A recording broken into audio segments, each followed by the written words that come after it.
Alrighty, everybody. Coach Aaron here. I have our part one of our Your Mastered Metabolism, Understanding How Your Metabolism Works series that I'm doing this week.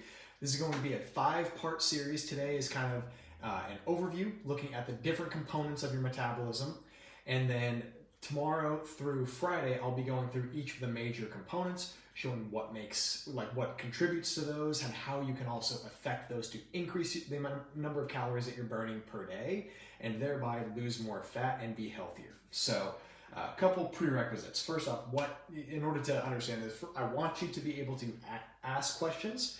I won't be able to answer them right now because of the way my phone is facing, but I will go back in the comments and either answer them following up the video, or I will use those questions in the subsequent videos to make sure I answer any questions you guys have. So please make sure that you ask any questions you have. This is being done completely live, so stutters and everything. But first things first, what is your metabolism? So I do want this to be easy to understand, so I'm going to try to keep things super simple. Your metabolism as a whole is basically all of the processes that your body goes through in order to keep itself alive and to perform work. Everything you do in the day and everything that your body does to keep you alive and to keep you maintained. So your metabolic rate is how much fuel all of those processes cost per day. The idea between fat loss and fat gain is that if you have more fuel than those processes cost, then that extra fuel will be stored as fat. And if you have less fuel, then you will pull fuel out of your fat stores in order to perform those same functions. Now that's a gross oversimplification. It doesn't always work out quite that cleanly, but that's the general idea.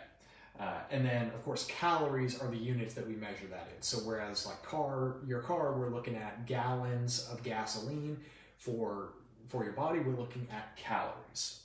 So the 4 basic components of your metabolism. Now, of course, we could try to slice this up a little bit more, but the basic idea, there are going to be 4 categories that are going to make up all of the calories that you burn in a day.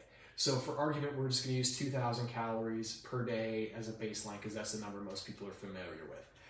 According to my data for myself, I probably burn closer to 2,800 calories a day. There are some people, ladies in particular, who maybe burn somewhere around 1,600 calories a day if they're lighter. So that number will vary from person to person, but we use 2,000 as a standard to kind of give some general understanding for like what an average may be. So the first part of your metabolism is what's called your basal metabolic rate. Some of you may have heard that term before. Maybe a doctor threw it around and you kind of went, having no idea what it was, which is perfectly understandable. So this is basically the number of calories that it takes to maintain your body if you did absolutely nothing. If you laid in bed all day and didn't roll over. Everything that your body does just to maintain itself regardless of work performed, okay? So that's your basal metabolic rate. Our body does a lot. So this makes up 60 to 75% of what your body burns on a given day. This is repairing, maintaining your immune system, thinking, all of those sorts of things. So 60 to 75%. So if you're looking at a 2,000 calorie a day diet, it's 1,200 to 1,500 calories a day that goes just to keeping you alive, okay? So now there are a number of things, and this is part of what I'm going to go over tomorrow, are the different things that affect what brings this number up or what can bring this number down, okay? So some of them there are genetic links to your basal metabolic rate. If you basically lost the genetic lottery, if you picked the wrong parents, that can mean that you're just, from a baseline, you're burning fewer calories every day. Having more muscle mass can increase the number of calories that you burn every single day. And then as just one example, thyroid function, if your thyroid is low, you will burn fewer calories. If your thyroid is functioning high, you will burn through more calories every day. I hope that makes sense. So this is one where, again, like your thyroid function it is what it is. And so if you stayed in bed all day, you would still burn more calories per day. And same idea, if you had more muscle mass, you would burn more calories while laying in bed all day than if you had 10 pounds fewer muscle. So the idea there is if you are able to affect some of these things, genetics are pretty much fixed, but you can increase your muscle mass and then you will burn more calories every day without doing anything else. So that's the idea there. Category number 2 is exercise activity. This accounts for between 0, if you're not exercising, and maybe 15% of your daily calorie intake. Sometimes people can go beyond that. Of course, if you look at very high level athletes, it can really, this could even become 50% or more. Just look at Michael Phelps' 12,000 calorie diet. But for the average person, this is usually between 0 and 15% of your daily intake. So we're looking at maybe 300 calories of that 2,000. Okay? So the type of activity that you do will affect this. So weightlifting, cardio, anything that is elevating your heart rate or giving your body some sort of challenge. Okay, so I do not include things like walking in this category unless you're severely deconditioned. So the idea, if you get sore from walking, then maybe for a little while walking can actually be part of this. But most people, this is not going to include walking. This is going to be stuff that's a little more vigorous and gets your heart rate up a little bit more. Category number 3 is non-exercise activity, also sometimes called non-exercise activity thermogenesis, or NEAT.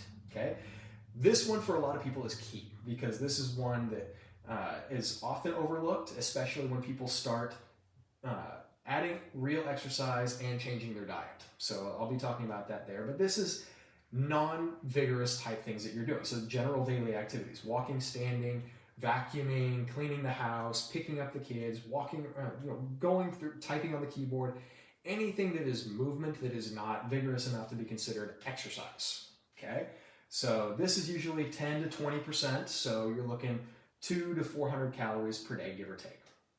Okay, and then the final category for today is the thermic effect of food. How much does it cost you to digest your food? Okay. This is a really key one. This is part of why the number, not just the calories that you're taking in, but the composition of those calories. So protein versus carbs versus fat can make a difference in how much and how fast people will lose fat. So this is usually about 10% of your overall calorie expenditure, about 200 calories a day, give or take. And this is a key one whenever you start looking at what diets, like what meal plans are we going to put together, how much protein, how many carbs, those sorts of things. This can play an effect here. This is also part of why a lot of the types of diets that are recommended today are recommended, because you can take advantage of this for your own benefit. So those are the 4 categories for your metabolism.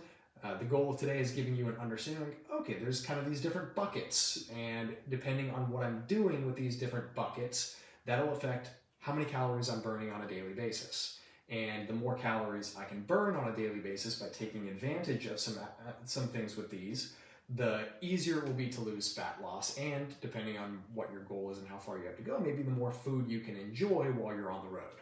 All right, so tomorrow we're going to be looking at basal metabolic rate, and I'll be going to this one. This one might be a smidge longer than the others because there's so many things that can affect it. But like I said, if you have any questions, post them in the comments down below. I'll be happy to answer them as we walk through these. I would ask that you share this video. Don't forget to give it a like as well. And hope you're having a wonderful day, and I'll see you tomorrow.